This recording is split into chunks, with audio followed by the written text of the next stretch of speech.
2021चा मे महिना करोनाचा delta plus virus भारतात थैमान घालत असतो। अशात सोशल मीडिया आणि व्हॉट्सअप ग्रुपवर एक व्हिडिओ प्रचंड व्हायरल होण्यास सुरुवात होते।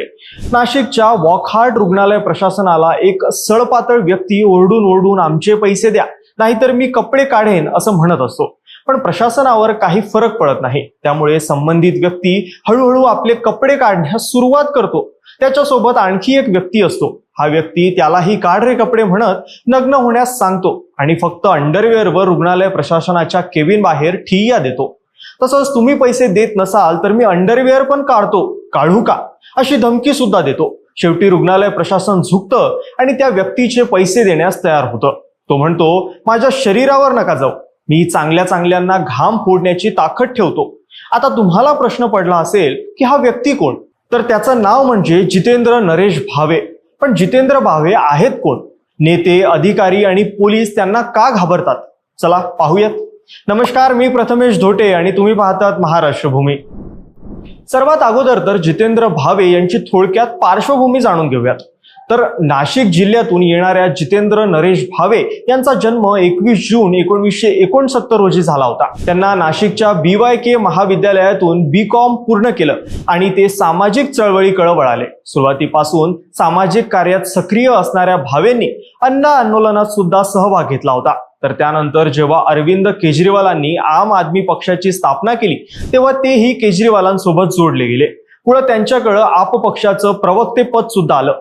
आम आदमी पक्षात जवळपास 13 वर्ष त्यांचा प्रवास राहिला, पण याच दरम्यान त्यांना 2 वेळा पक्षातून हकलपट्टीला सामोरे जावं लागलं होतं। जानेवारी 2022 मध्ये जितेंद्र भावे यांनी नाशिकच्या शिक्षण अधिकारी सुनीता धनगर यांच्याबद्दल असंदीय भाषा वापरल्यामुळे त्यांना पक्षातून वर्षभरासाठी निलंबित करण्यात आलं होतं। पण काही काळात त्यांचं निलंबन स्थगित करून त्यांना पुन्हा पक्षात घेण्यात आलं। जुलै 2023 मध्ये माध्यमांबद्दल अपशब्द वापरल्यामुळे त्यांना पक्षातून काढण्यात आलं होतं, पण त्यानंतर त्यांनी पुन्हा पक्ष बोलवण्याची वाट पाहिली नाही। 20 ऑगस्ट 2023 रोजी जितेंद्र भावे यांनी आपला स्वतःचा निर्भय महाराष्ट्र पक्ष स्थापन केला। सध्या ते सोशल मीडियाच्या माध्यमातून आपल्या निर्भय महाराष्ट्र पक्षाच्या कार्यकर्त्यांना घेऊन काम करतायत। त्यांचे फेसबुकवर 3.25 लाखांपेक्षा जास्त फॉलोअर्स झालेत। पण जितेंद्र भावे हे खऱ्या अर्थाने प्रकाश झोत्यात आले ते करोना काळातच। करोनाच्या दोन्ही लाठी दरम्यान त्यांनी ऑपरेशन हॉस्पिटल ही मोहीम राबवली होती।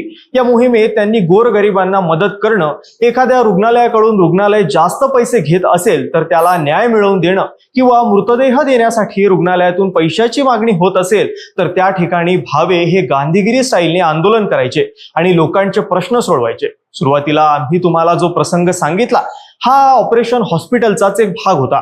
नाशिकच्या वॉकहार्ट रुग्णालयात एका तरुणाचे काही 5 नातेवाईक करोनाने दगावले होते। रुग्णांना ऍडमिट करताना रुग्णालयाने त्या तरुणाकडून डिपॉझिट म्हणून काही पैसे घेतले। रुग्ण दगावल्यानंतर डिपॉझिट परत घेण्यासाठी तरुणाने रुग्णालयाकडे चक्कर मारण्यास सुरुवात केली, पण त्यांनी उडवाउडवीचे उत्तर दिल्याचा आरोप तरुणाने केला आणि त्यानंतर जितेंद्र भावेंनी त्याच्यासह रुग्णालयात अर्धनग्न आंदोलन केलं होतं। या आंदोलनामुळे ते चांगलेच प्रकाश झोत्यात आले। त्यावेळी त्यांच्यावर गुन्हा सुद्धा दाखल झाला होता, पण अवघ्या 7 तासात त्यांची सुटका झाली होती। 2023च्या ऑगस्ट महिन्यात जेव्हा त्यांनी निर्भय महाराष्ट्र पक्षाची स्थापना केली त्यानंतर त्यांनी सरकारी कार्यालयातल्या भ्रष्टाचारांविरोधात मोठ्या प्रमाणात आवाज उठवण्यास सुरुवात केली। त्यांनी आपल्या जितेंद्र भावे या YouTube चॅनलवर विविध सरकारी कार्यालयात जाऊन लाईव्हचे व्हिडिओज केले आणि लाईव्हच्या माध्यमातून त्यांनी सरकारी अधिकाऱ्यांना प्रश्न विचारले। पण याच दरम्यान त्यांच्यावर महिला अधिकाऱ्यांना बोलताना कडक भाषेचा वापर केल्यामुळे टीका देखील झाली।